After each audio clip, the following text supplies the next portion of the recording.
The glass walls of the Mays and Smith headquarters reflected a sky the color of a bruised plum. In the heart of Manhattan, where the heartbeat of the world is measured in stock tickers and high-frequency trades, Arthur Mays stood alone. At 42, Arthur was the chief financial officer of one of the most powerful investment firms in the country. He was known as the Iron Ledger. He was a man who saw the world in columns of black and red, profit and loss, risk and mitigation. Arthur's face was a mask of chiseled granite. He hadn't smiled in 5 years, not since the day the silence in his large, empty Connecticut mansion became permanent.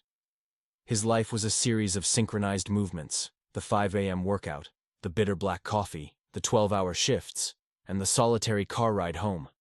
He believed that emotions were variables that compromised judgment. To Arthur, vulnerability was a luxury he could no longer afford. As the elevator descended to the lobby, Arthur adjusted his silk tie. He stepped out into the biting November wind of New York. The city was preparing for the holidays, but for him, the twinkling lights were merely an inefficient use of the city's power grid. He began his nightly walk toward the parking garage, his polished Oxfords clicking against the cold pavement. He didn't notice the people around him; they were ghosts in his periphery. But tonight, the wind carried a sound that even his hardened heart couldn't filter out. It wasn't the honking of taxis or the distant siren. It was the sound of a muffled, rhythmic sob coming from the shadows of an alleyway just blocks from the New York Stock Exchange. Elena used to be a teacher. 2 years ago, she had a classroom, a modest apartment in Queens, and a daughter named Maya who believed the stars were lanterns hung by angels. But a medical crisis, followed by a mountain of debt and a sudden job loss, had stripped everything away. Now, Elena's world was the size of a cardboard box tucked behind a dumpster. She sat on the cold concrete, clutching a threadbare blanket around her 7-year-old daughter. Maya was asleep, her breathing shallow and wheezing from the damp autumn air. Elena was trying to be silent, but the weight of the day, the hunger, the stares of disgust from passers-by, the fear of the coming winter, finally broke her. She wept into her hands, a low, guttural sound of pure exhaustion. "Please," she whispered to the brick walls. Just one break. Just one warm place for her. Arthur Mays stopped. He was 10 feet away from the entrance of the alley. His logical mind told him to keep walking. New York was full of tragedies, and he paid his taxes to social services. But something about the frequency of that cry, the sheer, unadulterated hopelessness, latched onto a memory he had buried deep. He remembered his own mother, working 3 jobs, crying in the kitchen when she thought he was asleep. For the first time in half a decade, the Iron Ledger hesitated. Arthur turned into the alley. His shadow, long and imposing, fell over the woman. Elena flinched, pulling Maya closer to her chest, her eyes wide with a mixture of terror and defiance. In the dim light of the street lamp, she saw a man who looked like he owned the city. A tailored overcoat, a sharp jawline, and eyes that looked like cold steel. "You're making a lot of noise," Arthur said. His voice was deep, devoid of warmth, but not unkind. Elena wiped her face with a dirty sleeve, standing up as best she could while shielding her daughter. "I'm sorry, sir. We'll move. I didn't mean to bother anyone." "It's 38 degrees, Arthur remarked, looking at the thin blanket. He looked at the child, whose face was pale. He felt a strange, uncomfortable tightening in his chest. He reached into his pocket for his wallet, intending to hand her a $100 bill and walk away, to buy off the guilt that was suddenly bubbling up. But as he opened the leather bifold, his eyes caught a glimpse of Maya's face in the light. She had opened her eyes. They were the same bright, curious green as his late daughter's. The wallet stayed in his hand. The $100 bill wasn't enough.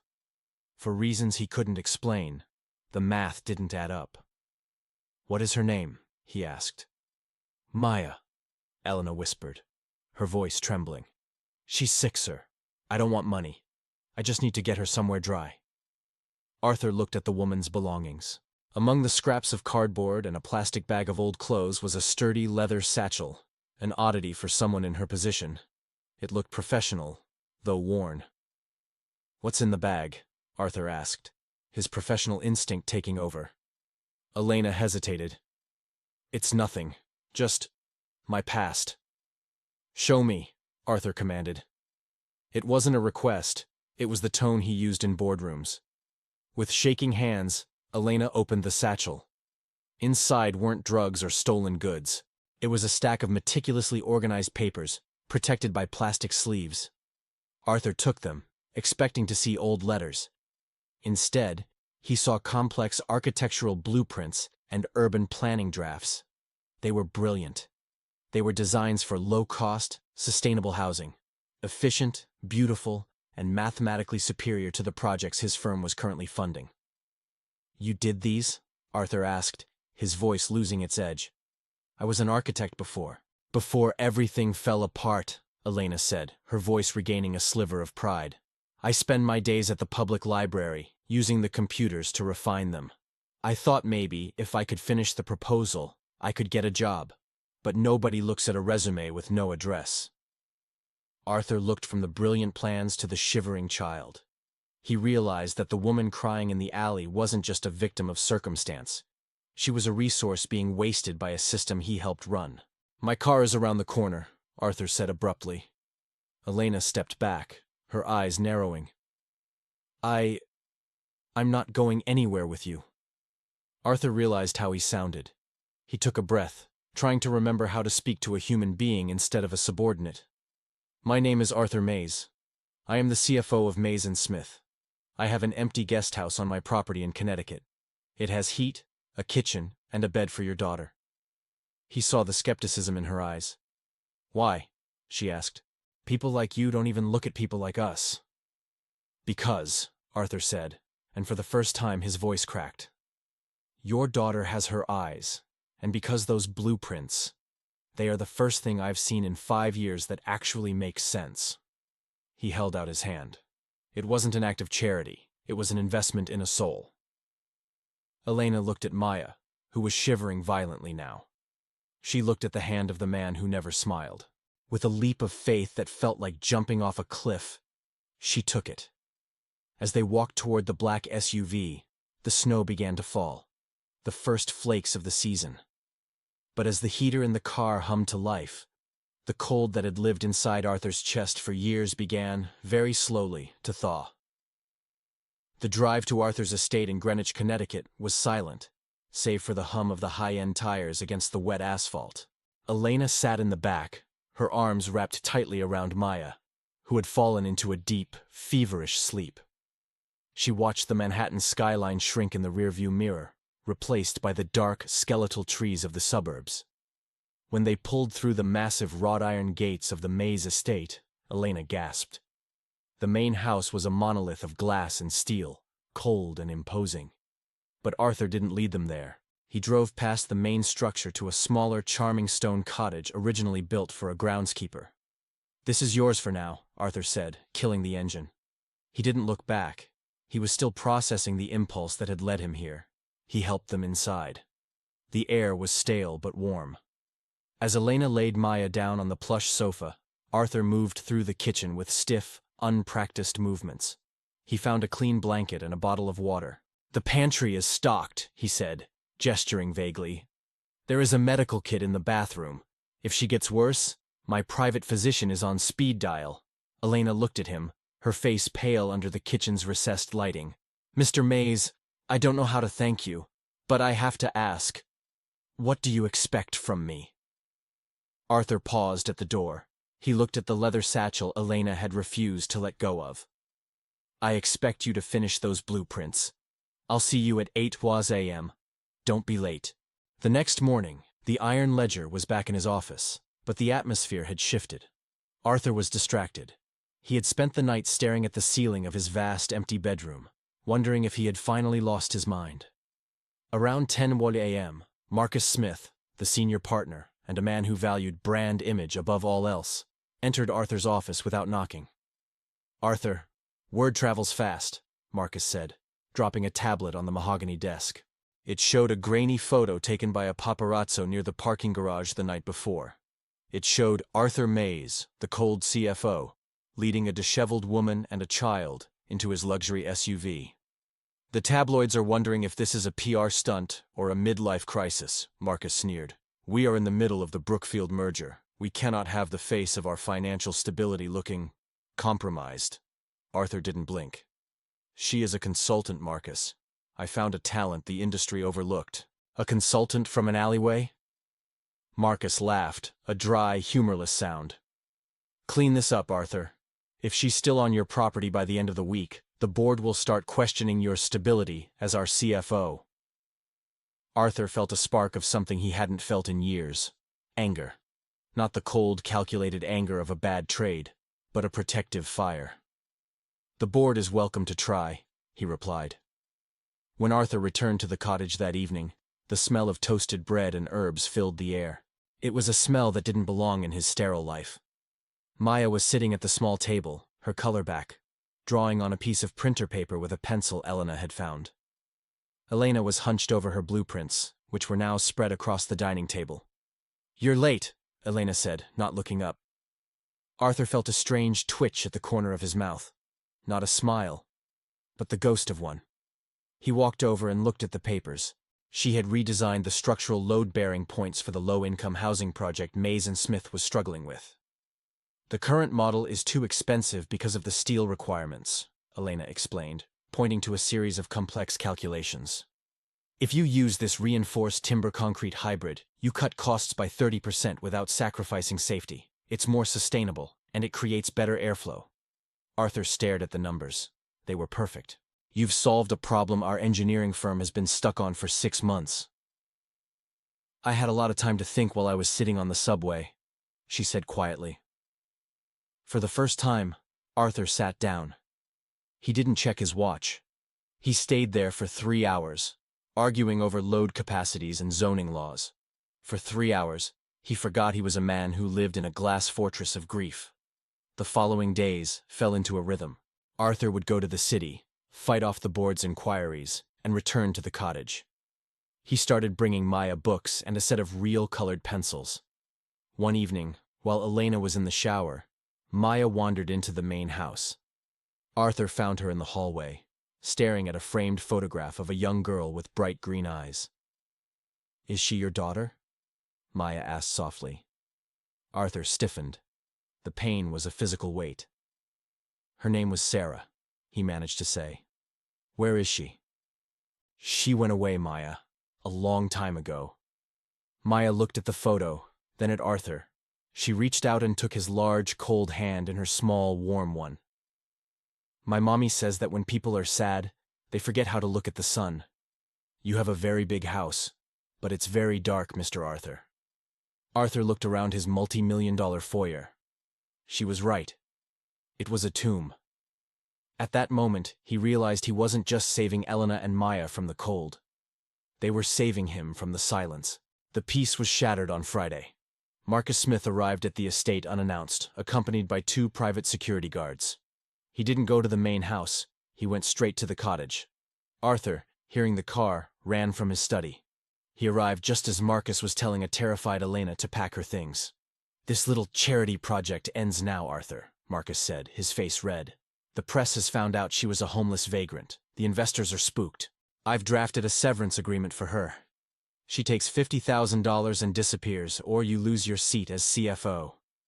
Elena looked at the check Marcus held out. To her, it was a fortune. Enough to get an apartment, a car, and a new life. She looked at Arthur, her eyes filling with tears. She didn't want to be the reason he lost everything. "Arthur, it's okay," Elena whispered. "I'll go. You've done enough." Arthur looked at Marcus, then at the check, then at the blueprints still sitting on the table, the plans that could change the lives of thousands. He thought of the silence that waited for him if they left. "Keep the money, Marcus," Arthur said, his voice echoing with a newfound power. "And take your security guards with you. I'm not firing her. In fact, I'm appointing her as the lead architect for the Brookfield project. And if the board doesn't like it, tell them I'll take my 40% share of the company and start my own firm. By Monday, she'll have a corporate office." Marcus stared at him, stunned. "You're throwing away a 20-year career for a woman you found in the trash?" Arthur finally did it. He looked Marcus in the eye and smiled, a cold, terrifyingly confident smile. "I'm not throwing it away, Marcus. I'm finally putting it to work. Now get off my property." Monday morning arrived with the sharpness of a razor blade.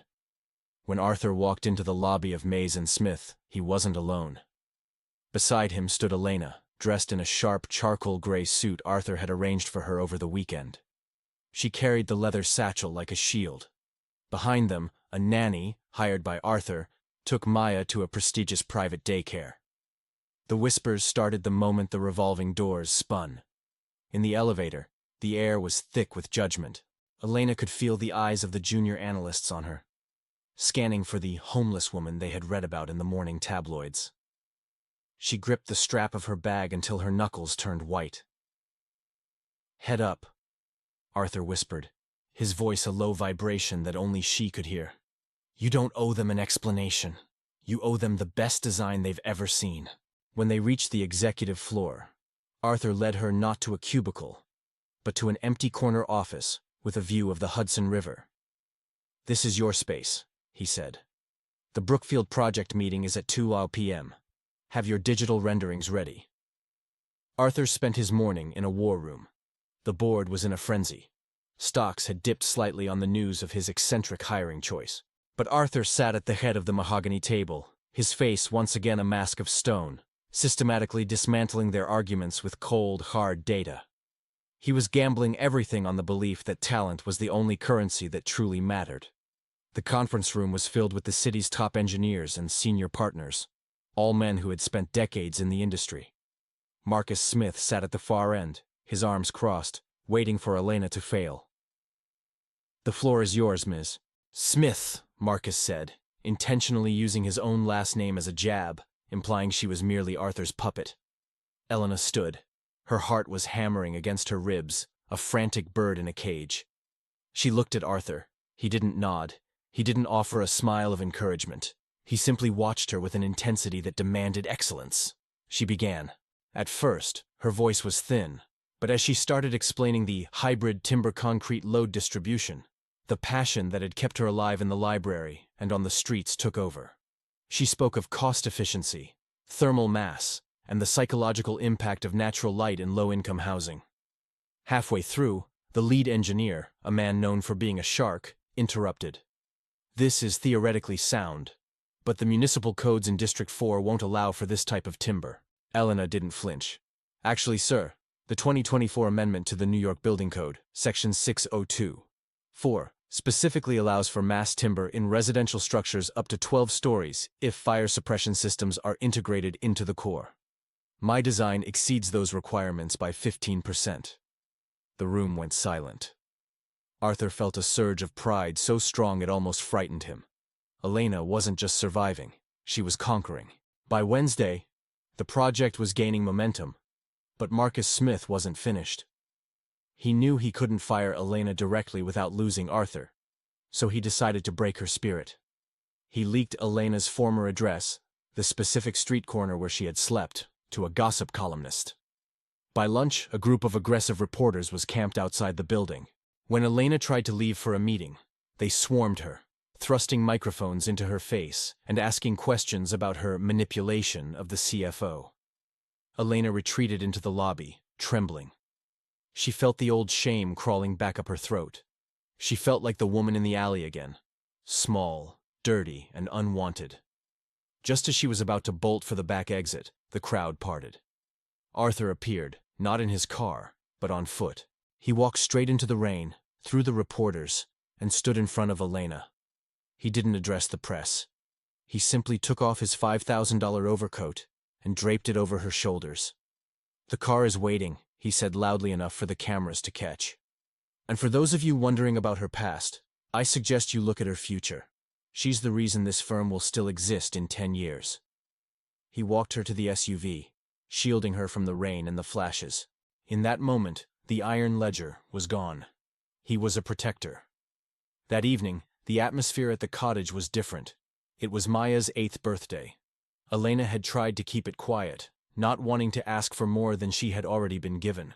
But Arthur had a way of finding things out. When Elena and Maya returned from the daycare, they found the cottage filled with balloons. Not the cheap plastic kind, but elegant gold and silver ones. There was a cake from the best bakery in Manhattan and a single beautifully wrapped box. You didn't have to do this, Arthur, Elena said, her eyes misty. I didn't, Arthur said, appearing in the doorway. Sarah would have been 12 this year. She loved birthdays. I think she would have wanted me to help. Maya opened the box. It wasn't a toy. It was a high-end professional tablet with a stylus, preloaded with drawing software. Now you can draw with your mommy, Arthur said. Maya ran to him and hugged his legs. Arthur froze, his arms hanging at his sides. Slowly, almost painfully, he placed a hand on the child's head. He looked at Elena over the top of Maya's hair. The distance between them, once a vast canyon of social class and trauma, was closing. The peace was short-lived. Late that night, a dark sedan parked at the end of the driveway. A man stepped out. A man Elena recognized from the worst years of her life. It was Julian, her ex-husband, the man whose gambling debts and legal troubles had caused their initial spiral into poverty. He had seen the news. He had seen the homeless mom-to-executive headlines. And he wanted his cut. Julian approached the cottage window, watching the warm light inside. He saw Arthur Mays laughing, actually laughing, as Maya showed him a drawing. Julian pulled a cell phone from his pocket and took a photo. He knew the Iron CFO had a reputation to protect.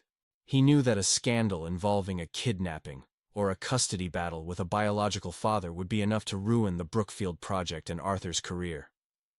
He tapped on the glass. Elena froze. The color drained from her face. She looked at the window and saw the ghost of her past smiling back at her. The secret she had been hiding, the reason she had stayed in the shadows for so long, was finally catching up to her. Julian didn't want his daughter. He wanted a ransom. And he knew exactly how much Arthur Mays was worth. The silence of the Connecticut night was shattered not by a scream, but by the rhythmic, taunting tap-tap-tap of a ring against glass.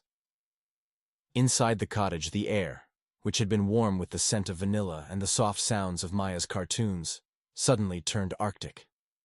Elena's hand froze mid-air. The porcelain teacup trembled, a physical manifestation of the earthquake happening inside her soul. When it finally clattered against the saucer, the sound was like a gunshot in the small room. "Elena?" Arthur's voice was sharp, cutting through her mounting panic.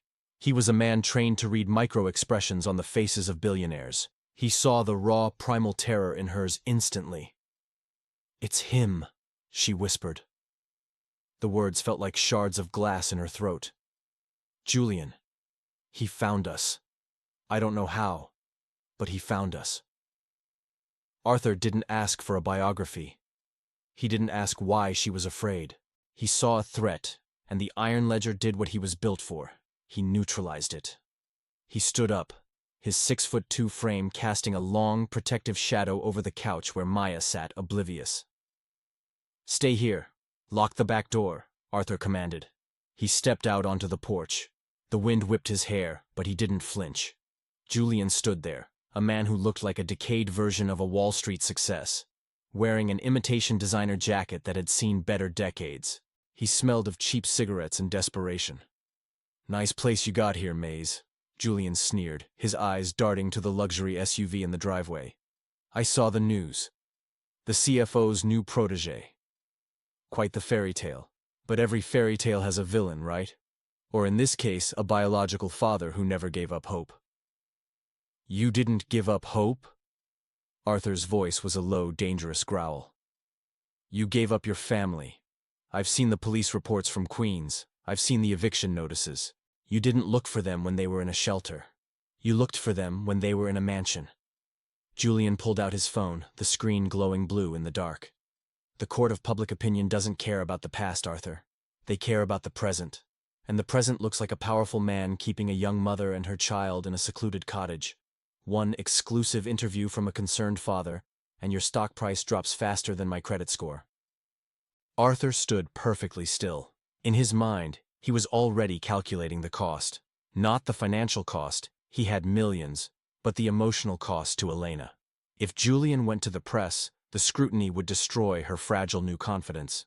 It would put Maya back into the spotlight for all the wrong reasons. "How much?" Arthur asked. The words felt like ash. "Arthur, no!" Elena had cracked the door open, her face a mask of grief. "You cannot give him a dime. He's a black hole. He will never stop. Julian's eyes gleamed with a predatory light. 2 million. A drop in the bucket for a man who clears 10 times that in bonuses. Pay it, and I'll sign a non-disclosure. I'll walk away, go to Vegas, and you'll never see my face again. Don't pay it. And by tomorrow morning, the New York Post will have a front-page story about the dark side of the Mays charity. Arthur stepped forward, closing the distance until he was inches from Julian's face. He could see the broken capillaries in the man's nose, the sweat of a gambler who had bet his last chip. "Listen to me very carefully," Arthur whispered, his voice vibrating with a coldness that made Julian's smirk falter. "You think you're playing a game of poker, but I'm the man who owns the casino. You are trespassing on private property. You are attempting to extort a high-ranking corporate officer. I have enough security on this estate to make you disappear before the police even arrive." Julian swallowed hard, but held his ground. "You won't. You have too much to lose. Your reputation is your armor, Mays. I just have to find a crack." Arthur realized that a direct confrontation here, at the home, was a tactical error. He needed Julian in a controlled environment where the law was on his side. He pulled a silver pen and a business card from his pocket. On the back he scribbled, 12 Cabos p.m., Mays and Smith headquarters. "Meet me there," Arthur said. "We don't do business in the dirt. If you want a deal, you come to my turf. Now get off my land before I let the dogs finish what you started." The next morning, the corporate headquarters of Mays and Smith felt like a fortress under siege. The news of the alleyway architect had already divided the office. Junior analysts whispered by the espresso machines. Senior partners held hushed meetings behind closed doors. Arthur walked in, his face more like granite than it had been in years. Elena was by his side, her chin held high, though he could feel the tremors in her hand as they walked through the lobby. What Arthur didn't know was that Marcus Smith had already struck. In a private, glass-walled conference room on the 40th floor, Marcus sat across from Julian. Marcus had spent the morning reviewing Julian's criminal record, not to use against him, but to use with him. "Arthur is going to offer you a settlement," Marcus said, sliding a much thinner envelope across the table. "But it will come with strings, lawyers, restraining orders. I'm offering you a different path. Tell the board that Arthur Mays found your wife in that alley and manipulated her. Tell them he promised her a job only if she serviced his needs. Give me the ammunition to fire him for cause, and I will double whatever he's offering you." Julian looked at the envelope. He didn't care about Elena. He didn't care about Maya. He cared about the fix. "I want it in an offshore account, and I want immunity from the firm's legal team." "Done," Marcus smiled. It was the smile of a shark that had finally found a scent of blood. The grand boardroom of Mays and Smith was situated on the 54th floor, a glass-encased cathedral of capitalism that overlooked the pulsing veins of Manhattan. At 2 p.m., the light was sharp and unforgiving. 12 board members, the literal gatekeepers of billions, sat in silence. The air was heavy with the smell of expensive leather and the metallic tang of anxiety. Marcus Smith stood at the head of the table. He moved with the practiced grace of a predator who believed his prey was already cornered. "This is a somber day for our institution," Marcus began, his voice dropping into a register of practiced sorrow. "We pride ourselves on the Mays name, yet we find our CFO has turned this firm into a sanctuary for his personal, extracurricular interests." Elena sat next to Arthur, her fingers digging into the fabric of her charcoal suit. Across from her sat Julian. He looked grotesque in a suit that clearly didn't fit his soul. He avoided her eyes, instead focusing on a spot on the mahogany table, playing the role of the aggrieved father to perfection. "I lost my wife to this man's influence," Julian lied, his voice trembling on cue. "He used his position to keep her away from me, promising her a life she didn't earn." The board members shifted. Elena saw the judgment. She felt the weight of her months on the street pressing down on her. She felt the homeless woman label burning like a brand on her forehead. She looked at the chairman, a man named George, who had known Arthur for decades. George looked disappointed. That was the look that hurt the most. But Arthur Mays was a statue of ice. He didn't look at the board. He didn't look at the liar across from him. He stared at the digital clock on the wall until it hit exactly 2:14 p.m. "Are you done with the theater, Marcus?" Arthur asked.